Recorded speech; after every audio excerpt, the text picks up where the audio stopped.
then you have the drag bans that are so broad and overly vague that just about anything can be considered a performance and pornographic.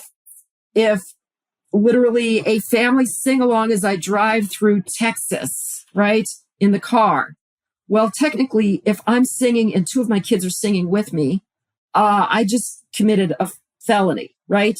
If I go to a park and play chess with somebody, right, the old guy in the park and two people watch, that's technically a pornographic performance because I'm doing something in public and it's for entertainment and people are watching and I'm trans. Therefore, it's pornographic. Literally, the Dallas Symphony Orchestra would become illegal if the third clarinet is trans, right? I'm Ken Harbaugh. What could possibly go wrong? This is Burn the Boats, a show about making tough calls in tough times. America today faces a critical test. Our democracy is under threat. But good people are rising to the challenge. Now is the time to go all in. Now we burn the boats.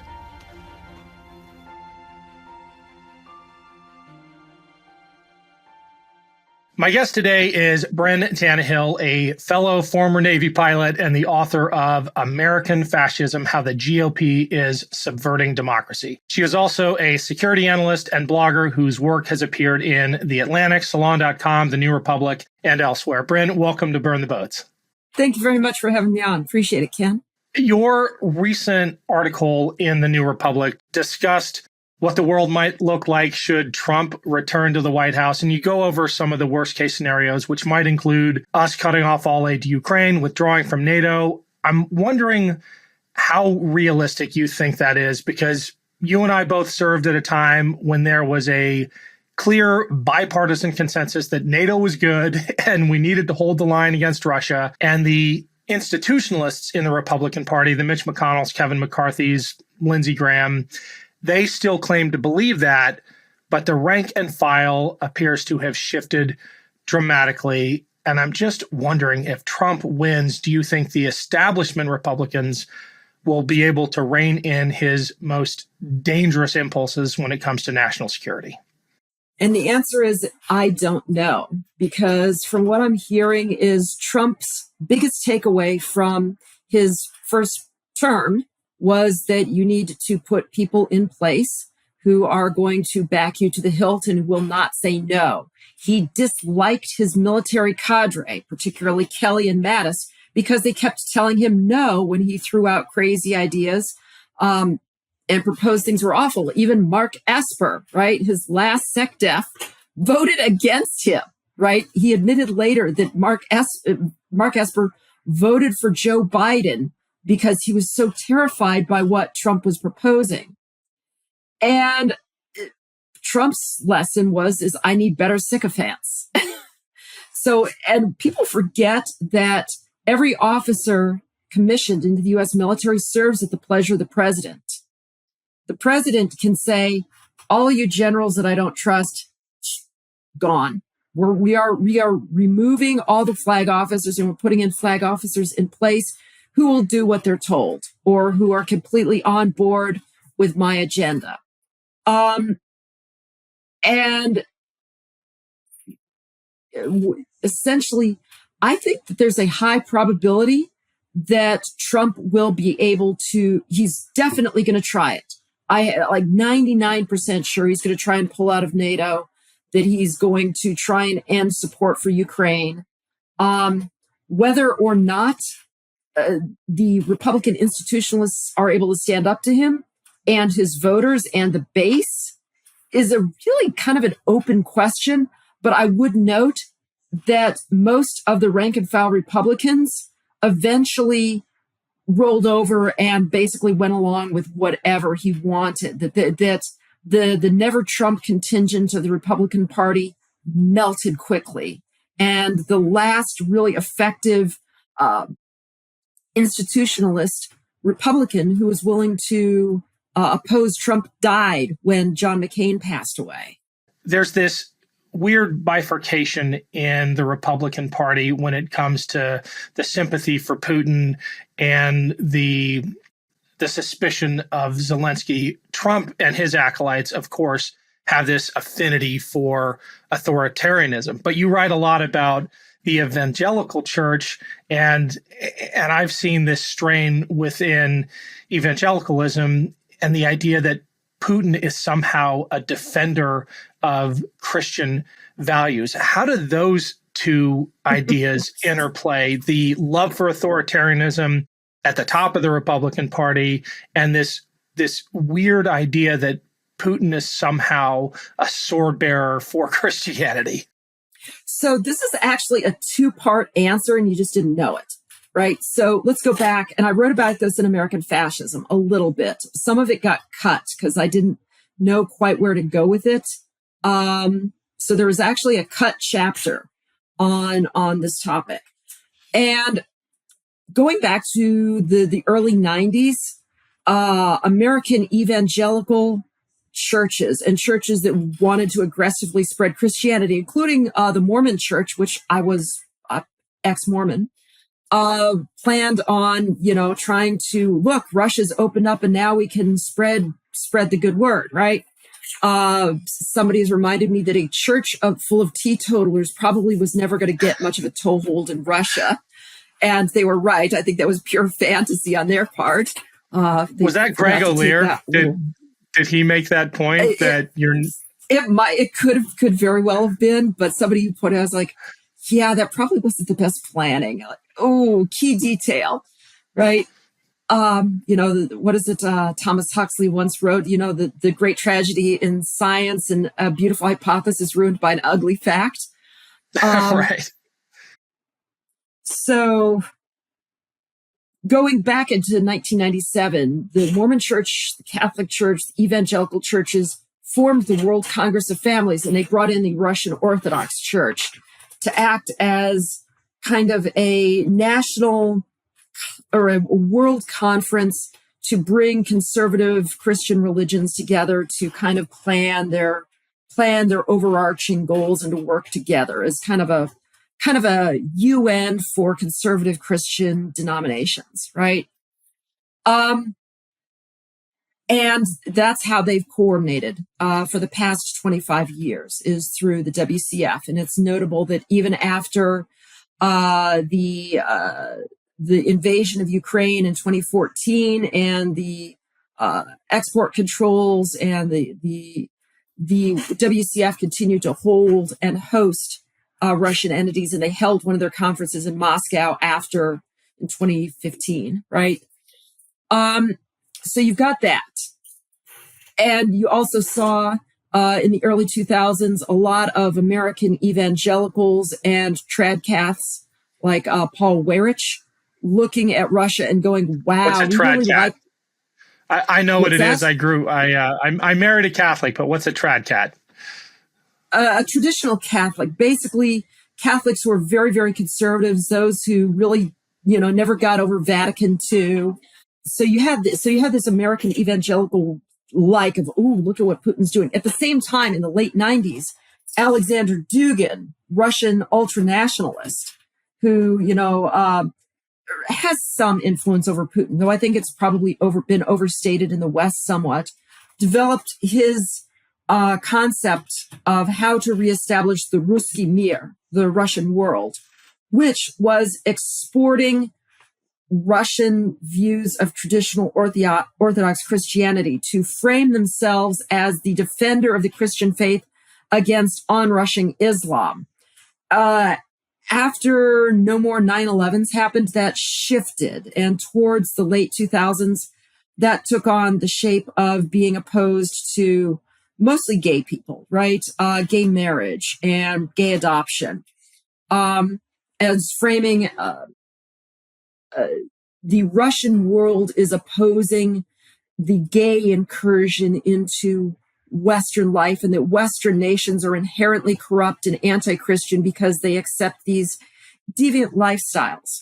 And over time, this has continued to resonate very, very well with conservative American Christians who look at the Don't Say Gay laws being passed in Russia in 2013 and have applied it broadly to conservative American states like Texas and Florida, where You can't so much as mention the word LGBT or gay or trans in a school there, even if you've got a parent with gay or a kid with gay parents or a kid who's gay or trans or what have you, right?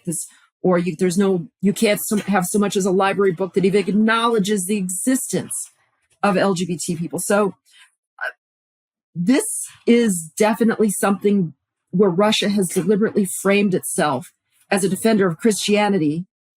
And the American Christian movement has coordinated with this, and they have bought into it wholeheartedly, which when you look at who supports Trump, it is white evangelical Christians and traditional Catholics and Mormons. That's his base, white conservative Christians who have been working with Russia through organizations and have been deliberately recruited into looking at them as kind of an exemplar of how to defend Christian values for 25 years now. It wasn't always this way, though. One of the things that strikes me about your writing and commentating on this is the recognition that the evangelical church a generation ago, or maybe a generation and a half ago, was devoutly, if you will, non-political. They felt that there was, the heavenly realm where they operated and the earthly realm of politics, which they'd rather stay out of. And they made an explicit, I think you mentioned Weyrich, they made an explicit decision to go all in on a handful of cultural issues in the pursuit of power. And it has been one of the most successful political gambits in American history. Can you talk about that shift when the evangelical movement in this country decided, you know what, politics is in our wheelhouse and we're going to go for it? So as late as the late 60s, people like Jerry Falwell, who eventually, formed the cornerstone of the moral majority that helped Reagan get elected, were apolitical. They wanted to stay out of politics. And early 70s, right? You have the fights over desegregating schools. You have the fight over whether or not religious schools that are segregated should retain their tax exempt status. That was the number one fight for white Southern evangelicals, is whether or not schools that discriminate private schools that discriminate should keep their tax exempt status, right? Weyrich wanted to make it about abortion, and they really weren't having it. They were like, no, we want our schools segregated and we want to keep our money.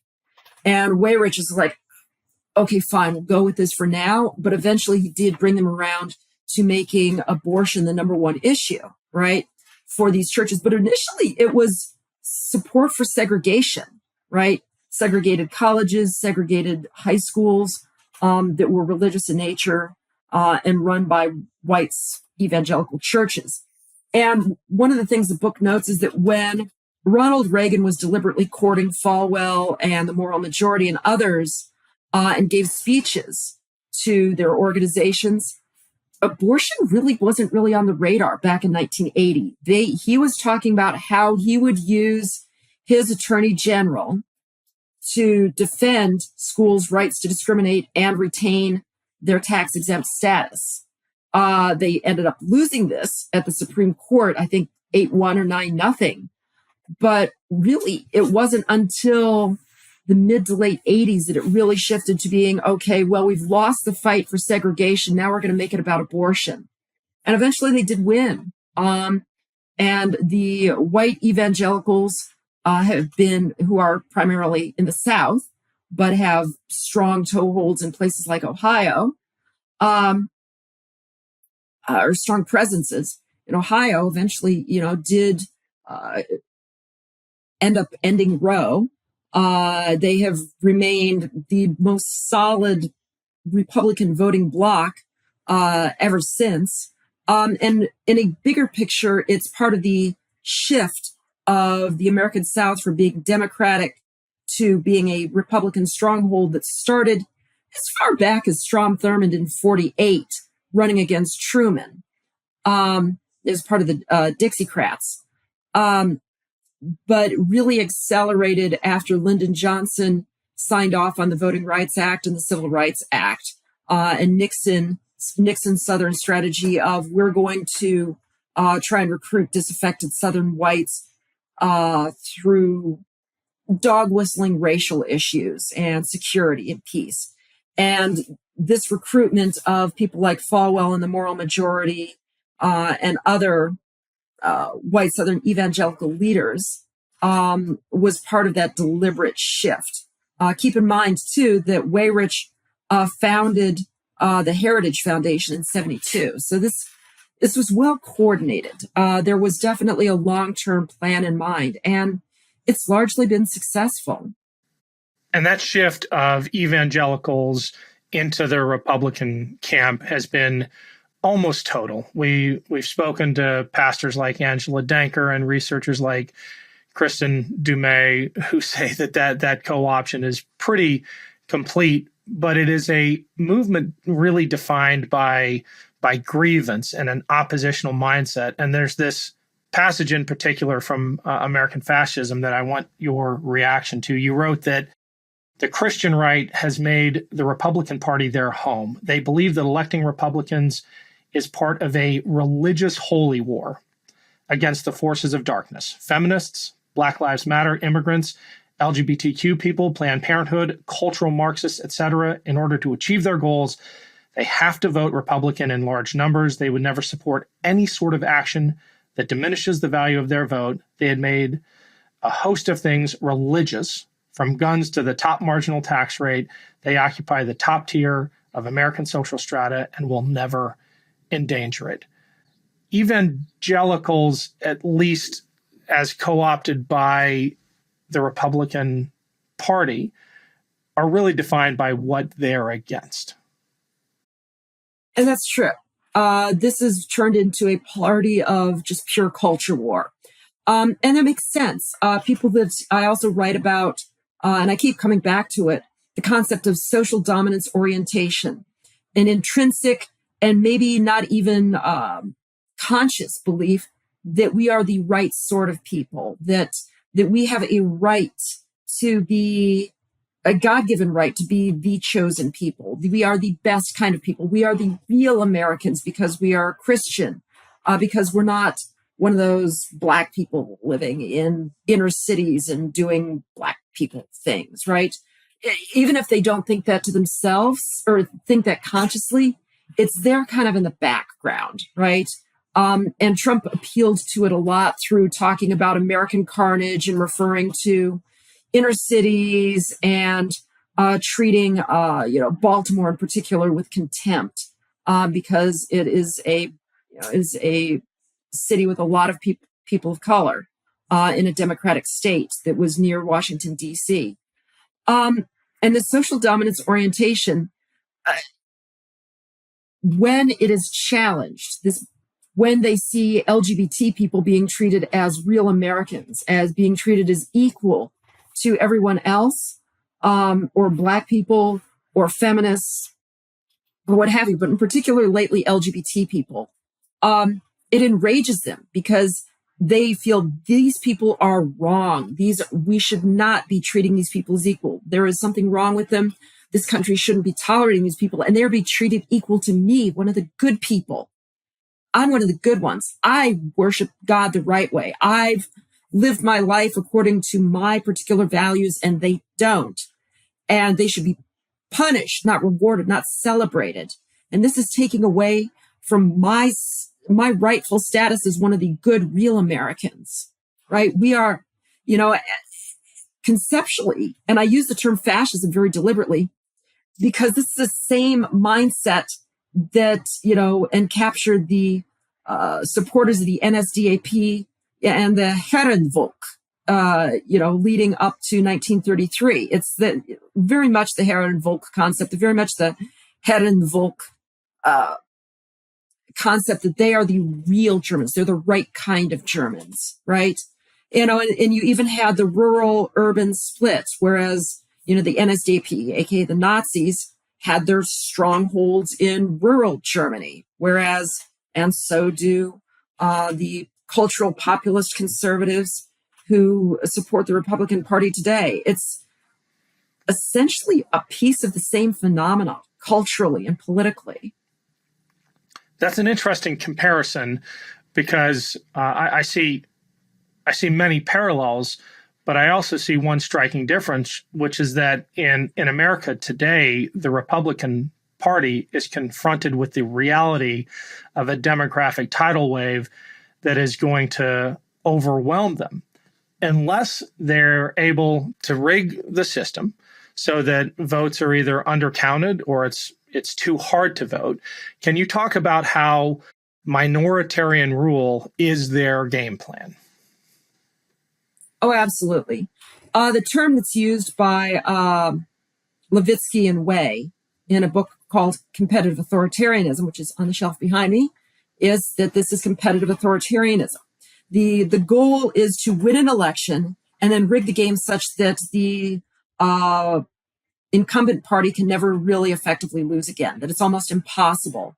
And you could do this through gerrymandering. You could do this through packing the courts. You could do this by, making other parties illegal. You could do this through voter suppression. You could do this through, like with voter ID rules. Or in Hungary, the way they did it is that only certain people who are very, very likely to vote for Orban, who have moved, ethnic Hungarians who are citizens of surrounding countries of Hungary can vote in Hungarian elections, right?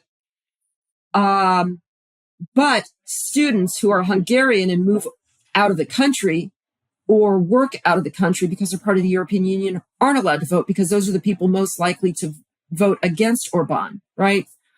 And the goal is basically to make elections a popular anesthetic, that, the opposition always convinces itself that, oh, we could win this next time. It's Charlie Brown. Elections are Charlie Brown with a football, right? And that by holding elections that are essentially free but entirely unfair, you prevent a popular revolt. And we saw that with Erdogan in Turkey. There's some election irregularities, but they went to great lengths to make sure that the most popular political opposition figure was charged with crimes right before the election, so he couldn't run. So they dug up some guy who wasn't nearly as possible, not near electable. Kilkardush, I can't pronounce his name, I'm sorry. But the opposition figure that was the running, less charismatic, old, less popular, engaged, unlikely to be able to unseat Erdogan, right? And you also see ballot disqualifications generally favoring him, courts that make decisions in favor of the incumbent party. And we can see that to some extent in the U.S., where states are targeting students. They're making sure that Native Americans who have post office boxes for mailing addresses can't vote, or they have to travel 100 miles to get to a polling station, can't do mail-in ballots. Students can't use student IDs. Just a host of rules designed to make sure that the kinds of people they don't want voting don't vote. That, you can see in places like Georgia, where the average wait time to vote for white people is 10 minutes and it's 50 minutes for Black people, right? And all of this is designed to create a system where the incumbent party can't lose. And over time, changes the rules and changes the rules and changes the rules such that it always looks theoretically possible, but never actually is, to change who's in power. And that's kind of the end state goal, is Hungary. And I would point out that CPAC hosted its conference in Hungary, and that their keynote speaker was Viktor Orban here in the US. So it's not as if the collusion isn't out in the open. Right. I want you to talk a little bit more about the Fidesz party in Hungary and what their overall share of the vote is, because it's not just about voter intimidation and subversion, making it difficult to express yourself at the polls. It's about co-opting media levers, having friendly oligarchs in charge of the media apparatus. I mean, there are many ways in which that is unfolding in Hungary that we should be paying close attention to, because we're seeing early signs of that, or maybe middle stage signs of that in our country. Yeah, so what we're seeing in Hungary, 90% plus of the media is controlled either by the government, which is pro-Orban, or controlled by oligarchs who are pro-Orban, because he deliberately made sure that people who were friendly to him ended up owning these media companies, right? They've shut down a lot of media organizations that were anti-Orban, and essentially the media is no longer fair. And when he spoke to CPAC, his number one recommendation to the crowd was get your own media, create your own media, control the media. I think get your own media was the closest translation. And they're getting that, right? With Sinclair buying up all the local, news stations and ending FCC rules about competitiveness in markets, you're seeing information deserts where if you watch the 10 o'clock news, you're going to get the same news every spot. And the news being fed to people is being fed by a company that has must-run political commentary that is universally conservative, right? We can see that with CNN deciding that they want in on some of that sweet, sweet Fox lucre, right? That the path to money is Fox. Fox is tremendously profitable. And their commentary and news is tilted further and further right. Look at how they gave Trump a town hall that was, by any standard measure, a disaster for free media. It was essentially a 1-hour televised Trump rally, and that the moderator served roughly the same purpose as a referee in a WWE match, right? And going beyond that, you've got Fox and Newsmax, right, who are particularly conservative outlets that are dominant. And at the newspaper level, local newspapers are going out of business left, right, and center, and leaving only a few national newspapers, which don't seem to hesitate to lean right on issues where they think, ooh, look, this gets the right-wing base agitated. Look how many eyeballs it draws. Look, this is about money making, right? In the end. And that's why you see the New York Times running anti-trans piece after anti-trans piece and agreeing with Republican politicians and disagreeing with scientists and trans people and ignoring or platforming people who represent tiny minorities within the medical or trans community, and mainstreaming them. While at the same time, you have Republicans calling for the eradication of transgenderism from public life. And you've got literal swastika tattooed Nazis waving big red German flags with swastikas on them, zig-eiling, showing up at anti-trans rallies, right? And when you get down to it, the policies that are being endorsed by the New York Times editorial board pretty well line up with the Republicans, which also pretty well lines up with the guys, flashing zig aisles and carrying assault rifles at anti-trans rallies. This is not a good place to be politically or in terms of the media, when you have the media siding with the people calling for the extermination of a minority that constitutes about 0.6% of the population. Bad in 33, bad in 2023, if you know what I'm saying.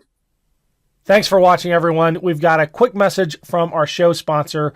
But first, I've got a favor to ask. Growing a show like Burn the Boats depends on you. There was a time when thoughtful interviews with interesting guests could stand on their own, but these days, the algorithm is everything. The recommendations that show up in the feeds of YouTube viewers and podcast listeners depend on the reviews that shows like this get. So please give us a thumbs up, follow this channel. And if you're up for it, please consider clicking on the link to the podcast page and leaving us a 5-star review. It makes a huge difference. Thanks. We've all heard the famous line, try it free for 30 days. Yeah, well, that's just enough time to try it and then completely forget about it. In fact, over 80% of people have subscriptions they forgot about. You could be wasting money and not even realizing it. Rocket Money helps you find those forgotten subscriptions so you can stop paying for ones you don't use. Do you know how much your subscriptions really cost? Most Americans think they spend around $80 a month on subscriptions, but the actual total is closer to $200. If you don't know exactly how much you're spending every month, you need Rocket Money. Rocket Money is a personal finance app that finds and cancels your unwanted subscriptions, monitors your spending, and helps you lower your bills all in one place. Over 80% of people have subscriptions they forgot about, and chances are you're one of them. Like that Stars app just to watch one show, or that free gaming trial you never actually used. Rocket Money will quickly and easily find your subscriptions for you. And for any you don't want to pay for anymore, just hit cancel and Rocket Money will cancel it for you. It's that easy. Rocket Money also helps you manage all your finances in one place and automatically categorizes your expenses so you can easily track your budget in real time and also get alerted if anything looks off. Over 3 million people have used Rocket Money, saving the average person up to $720 a year. Stop throwing your money away, cancel unwanted subscriptions, and manage your expenses the easy way by going to rocketmoney.com/boats.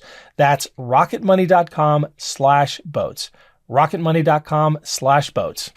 Did you know that your temperature at night can have one of the greatest impacts on your sleep quality? If you wake up too hot or too cold, I highly recommend you check out Miracle Made's bed sheets. Inspired by NASA, Miracle Made uses silver-infused fabrics and makes temperature-regulating bedding so you can sleep at the perfect temperature all night long. Using silver-infused fabrics originally inspired by NASA, Miracle Made sheets are thermoregulating and designed to keep you at the perfect temperature all night long so you get better sleep every night.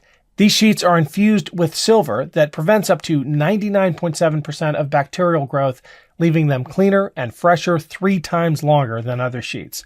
Miracle sheets are luxuriously comfortable without the high price tag of other luxury brands, and they feel as nice, if not nicer, than bed sheets used by some 5-star hotels. Stop sleeping on bacteria. Bacteria can clog your pores, causing breakouts. Sleep clean with Miracle. Go to trymiracle.com/boats to try Miracle Made sheets today. And whether you're buying them for yourself or as a gift for a loved one, if you order today, you can save over 40%. And if you use our promo BOATS at checkout, you'll get 3 free towels and save an extra 20%. Miracle is so confident in their product, it's backed by a 30-day money-back guarantee. So if you aren't 100% satisfied, you'll get a full refund. Upgrade your sleep with Miracle Made. Go to trymiracle.com/boats and use the code to claim your free 3-piece towel set and save 40% off. Thank you, Miracle Made, for sponsoring this episode. Cold turkey may be great on sandwiches, but there's a better way to break your bad habits. We're not talking about some weird mind trick from your wacky neighbor or some sketchy message board. We're talking about our sponsor, Fume, and they look at the problem in a different way. Not everything in a bad habit is wrong. So instead of a drastic, uncomfortable change, why not just remove the bad from your habit? Fume is an innovative, award-nominated device that does just that. Instead of electronics, Fume is completely natural. Instead of vapor, Fume uses flavored air. And instead of harmful chemicals, Fume uses all natural flavors. You get it. Instead of bad, Fume is good. It's a habit you're free to enjoy and makes replacing your bad habit easy. Your Fume comes with an adjustable airflow dial and is designed with movable parts and magnets for fidgeting, giving your fingers a lot to do, which is helpful for de-stressing and anxiety while breaking your bad habit. The first time I used Fume, I was surprised at how it's so easy to hold and perfectly balanced, and quite honestly fun to fidget with. The real wood material and sleek design definitely classes it up. Stopping is something we all put off because it's hard, but switching to Fume is easy, enjoyable, and even fun. Fume has served over 100,000 customers and has thousands of success stories, and there's no reason that can't be you. Join Fume in accelerating humanity's breakup from destructive habits by picking up the Journey Pack today. Head to tryfume.com and use code BOATS to save 10% off when you get the Journey Pack today. That's tryfum.com and use code BOATS to save an additional 10% off your order today. You wrote this just yesterday on Twitter. You said, my existence as an out trans person is considered leftist. And you're responding to a DeSantis speech in which he talked about destroying leftism. No matter what I do, DeSantis, I cannot be one of the good ones. I am anathema. In reality, I'm just a boring vet and defense analyst with a family living on the Beltway. But DeSantis wants to destroy us. That's pretty stark. And given his rhetoric, I think one of your cardinal rules is listen to the authoritarians, believe them. And it's not my cardinal rule. It was come up with by Masha Gessen, right? In her Rules for Surviving Autocracy, published in the aftermath of the 2016 election. And the first three rules were believe the authoritarian, don't accept small signs of normalcy, and your institutions will not save you. And the first and third, all three are important, but the first and third really stuck with me. And when they talk about eradicating transgenderism, don't sugarcoat it. This is, don't accept the spin. This is something that they mean in a fairly literal sense, that they don't want there to be any out trans people in the United States, that they want to make life so unpleasant and hostile that trans people either go back in the closet or they detransition and go back into the closet, or they never come out of the closet, or they leave, right? And that was the goal of Germany from 33 to 39, right? And I point out to people that, after Kristallnacht, even as far along into the run up to the Holocaust as that, they arrested 30,000 Jewish men. And they held them for anywhere between a couple of weeks to 3 months. But almost all of them, were eventually released. But the condition for their release was signing a contract with the German government that they would leave Germany and emigrate out, liquidate their assets, of which Germany would get most, and they would go away, right? And when they talk about eradicating transgenderism, it's essentially if you are incapable of detransitioning or disappearing, that you will go away. Well, that's kind of the end state goal. Yeah, I want to make that explicit by looking at specific efforts underway. When we think of these so-called bathroom bills, they're framed as a way to protect children or protect society. But as you put it in a recent interview, the bathroom bills like those proposed in Texas, Florida, and Kentucky are designed to legally drive transgender people out of the state or back into the closet. It is exactly what you're describing. And it goes beyond that. It goes to a lot of aspects of life, right? Which in Florida, it's now basically impossible for anyone, youth or adult, to get HRT, right? So hormone replacement therapy. And for a lot of us, we need those, right? That our endocrine systems rely on them, that we don't have our own endogenous endocrine system anymore. The same way a woman who has had a hysterectomy relies on hormone replacement therapy to maintain bone health and immune health and other things, right? Essentially, endocrinologically, I'm no different than a woman who has had a hysterectomy and needs HRT. It's not banned for her, but it's banned for me, right? And I would suffer a lot of the same health issues as a 48-year-old woman who's had a hysterectomy as a cisgender woman. But literally, I'm banned from getting that in Florida. So for my own health, I would have to go somewhere where I could get that, or I'd have to obtain the prescription or the drugs illegally through a gray market. Then you have the drag bans that are so broad and overly vague that just about anything can be considered a performance and pornographic. If literally a family sing along as I drive through Texas, right, in the car. Well, technically, if I'm singing and two of my kids are singing with me, I just committed a felony, right? If I go to a park and play chess with somebody, right, the old guy in the park and two people watch, that's technically a pornographic performance because I'm doing something in public and it's for entertainment and people are watching and I'm trans. Therefore, it's pornographic. Literally, the Dallas Symphony Orchestra would become illegal if the third clarinet is trans, right? And this is the thing. And then the bans on books with trans people in them. And I want to point out that in Germany, one of the things that they did in 1934 was that they passed laws saying that Jewish people couldn't do plays. They couldn't be in movies. They couldn't do performances, right? They wanted to remove them from the public sphere that way. The parallels are nasty enough, and no one really wants to hear me out.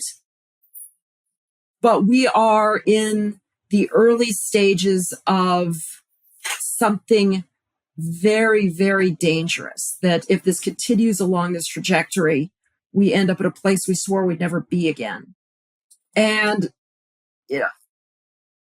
that's what has me concerned, that the attempts are getting more blatant, the parallels are getting clearer, and the intent is being stated very, very clearly at this point by some people. And it's being stated more clearly by DeSantis when he says he wants to destroy the woke, destroy leftists, destroy leftism. My mere existence is considered leftist, even though I'm kind of center left. I write for the Bulwark. I work with never Trump Republicans, particularly on defense issues. But again, one of the things that reading up on history that struck me, that I'm always reminded of as a veteran, is, the people who got carted off protesting, but I fought in the Kaiser's army.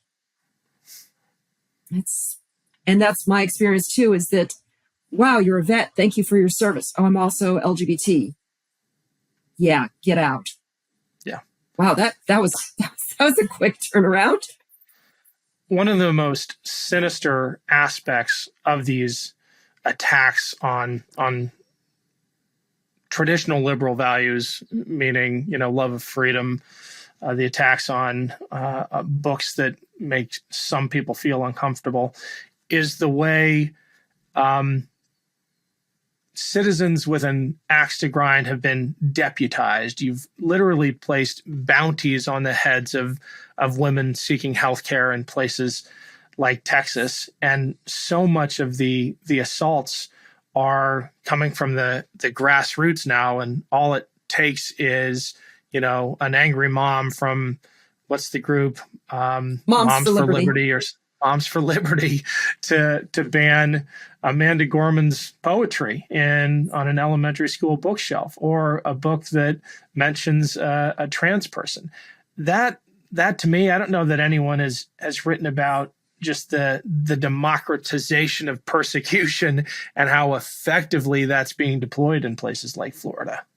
And the Supreme Court really, an article that I'm supposed to write and haven't gotten around to, is how the Supreme Court has made this worse, that they have abrogated their responsibilities, that they have facilitated this while at the same time, with their decisions, while at the same time undermining their own authority, or their own perceived authority and legitimacy. And that's really dangerous. But when the Supreme Court punted on ruling on SB 8, the abortion bounty bill in Texas, that opened the floodgates. And now politicians are free to deputize it. And, that's the thing is DeSantis weasels his way out of it, uses deceptive language, says, I didn't ban books. I never banned books, right?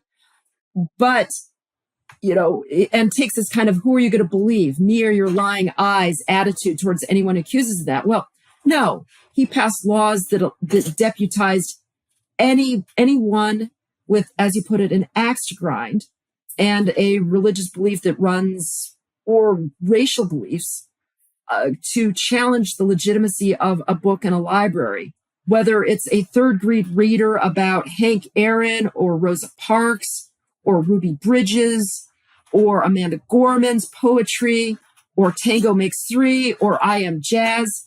I saw a statistic yesterday that something close to 80% of all books that are getting banned right now are being banned either because they feature Black people and civil rights history or they feature LGBT people.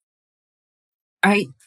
And that's really where they want to go, is that there's this narrative in conservative society that, yeah, there were some problems in the past, but all that's behind us now, and we can never speak of it again because everything is just perfect, and any problems that we have now are entirely the fault of liberals and Black people who just want to keep rehashing old history. And we're definitely not racist.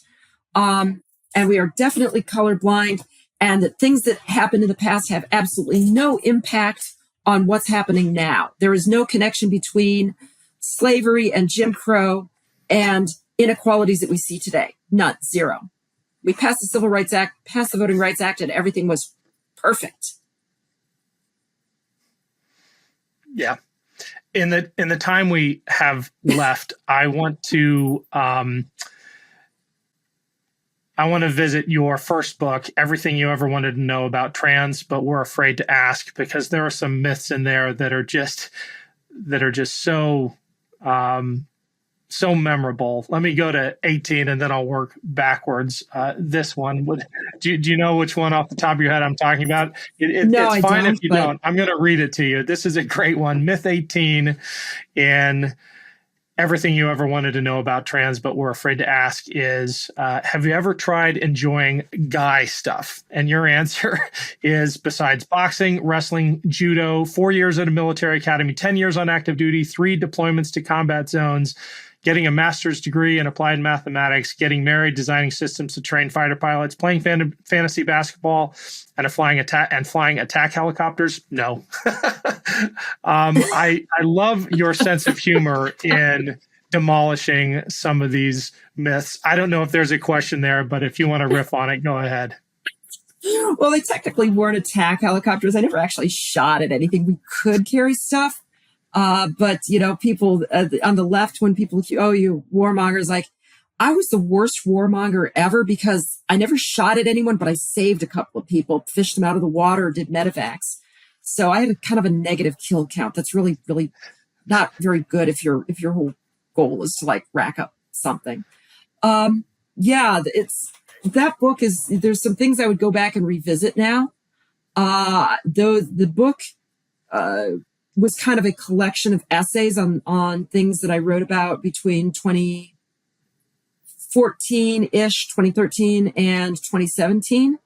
Can I pitch my other book that just came out? Yeah, please. Yeah. Okay. That's what I was reaching for. My child told me they're trans. What do I do? A Q&A guide for parents. I got together a bunch of parents of trans youth from all walks of life. And I also did research into what the most commonly asked questions are on parents' forums. I also got together some experts in child development so that includes pediatricians, psychologists, therapists, school counselors, endocrinologists. And the book is laid out in as kind of a question and answer format where you have question that's commonly asked. Then you have kind of the textbook answer by somebody who's a subject matter expert in the field who actually works with trans youth. And then you have like 3 or 4 answers by parents of trans youth of how not only they handled it, but how they wish they'd handled it. And how they think they would handle it. And it covers a lot of ground. And given that literally people who are promoting conversion therapy and are affiliated with Christian hate groups that talk about eradicating LGBT people, are publishing do-it-yourself manuals on how to perform conversion therapy on trans kids and are convincing people this is what you should do. I wanted to get information out there from parents who have kids, trans kids, actual trans kids, from actual experts who work with trans kids. And the thing I want to emphasize about this book is that all the parents in this book still have wonderful relationships with their kids. Some of their kids are, still in their teens. Some of them are adults now, but they all have great relationships with their kids, and all of them are willing to go on record, not anonymously. They're going with their own names, and their kids are willing to go on record as adults. And the people that are promoting conversion therapy, it's universally adults. It's people who either don't have trans kids, and if they did have a trans kid, their kid no longer wants to speak with them, or they're doing it anonymously so that you can't get their kids' side of the story, right? And when you do figure out who they are and track down their kids universally never want to speak with their parents again, see them again, or tell them how their parents were abusive. They were involved with neo-Nazi groups, lied to them, gaslighted them, hurt them, or the only time I've ever seen these kids whose parents are ridiculously anti-trans and broadcasting it that still have anything to do with their parents, what they tell me when I find them and talk to them is like, I tolerate them so they'll keep paying tuition. And, oh, by the way, I'm getting medical care they don't know about, right? So I really wanted to get that out there. You can get it on Amazon. It's from the same publishers that put out Everything You Ever Wanted to Know About Trans. And we as a group, because I was the editor and organizer, but this is really meant to help parents. It's meant to help kids. And it's done from a perspective of people who have actually been there, done that. I love it. We'll make sure to include a link to it in the show notes. Thank you. Yeah, absolutely. On top of all of the things you described about those proponents of conversion therapy, they're also not even read up on scripture. And you have this point you make in Everything You Wanted to Know About Trans, that the Bible makes reference to eunuchs 21 times and includes a reference to those who have made themselves eunuchs. The Hijra of India have a special place in Hinduism as a third gender. They're mentioned in the Kama Sutra, meaning they have been part of Indian culture since at least 200 BC. Those who invoke scripture or religious tradition as a justification for their prejudice don't even know what they're referencing. I mean, the hypocrisy of the anti-trans and pro-conversion therapy community is just so thick you could cut it with a knife. And, you go to Leviticus, right? And you have your Old Testament clobber verses, to condemn homosexuality, or to shall not wear what pertaineth to a woman, right? Or pertaineth to a man. Some biblical scholars say that this wasn't talking about garments in general. It was talking about religious garments. Okay. But then again, supposedly the New Testament overrides the Old Testament, if you're Christian. The other point is, well, God made man and woman, right? There's verses about that, but we can see that there are intersex people definitively exist, that categorize them as male or female is a little bit more difficult, right? Where you have people with XY chimerism, having children, right? Well, yeah, most of their DNA is XY, but they can have kids and appear female, right? So biblical literalism doesn't really work here, but going beyond that, there's the verses about, what is it? In God, there is no male or female, right? The Bible really doesn't say a heck of a lot about trans people, and what is there, either can't be taken literally, or is coming from a clobber verse from the Old Testament, which also says that if you should be beaten to death if you're wearing mixed fabrics, right? So, or get a tattoo, right? It's kind of picking and choosing, but ultimately, a lot of this anti-trans legislation is based off of religious beliefs. And I think that that's going to be something that comes up in court quite a bit. Yeah. Last question. What is the one or maybe two or three things that allies most often get wrong in their efforts to support the trans community? I think one of the things that I see that's where there's squishiness. One thing that bothers me is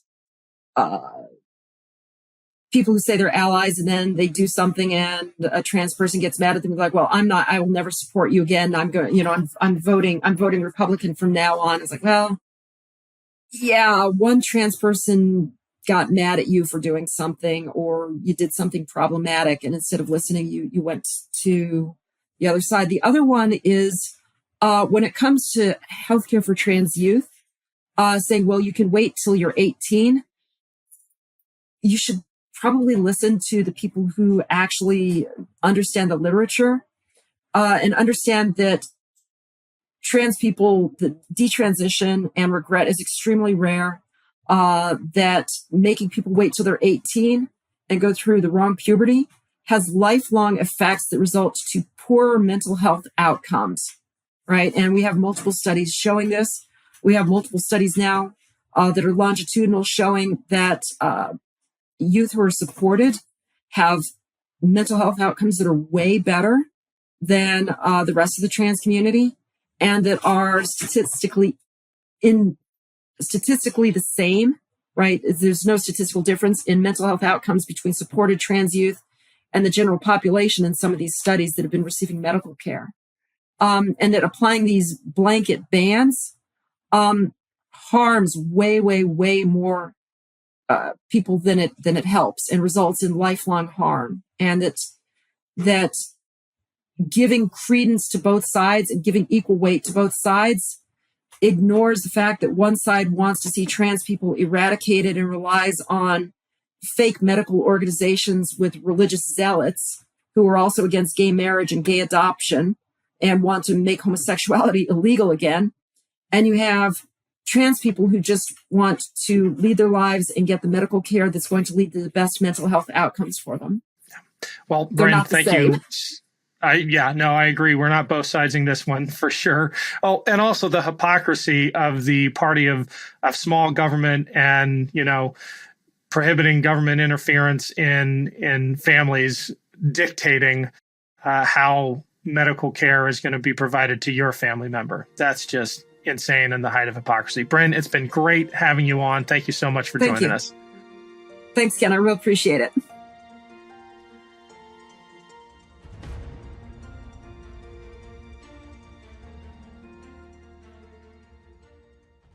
Hey Meidas Mighty, love this report? Continue the conversation by following us on Instagram @MeidasTouch to keep up with the most important news of the day. What are you waiting for? Follow us now.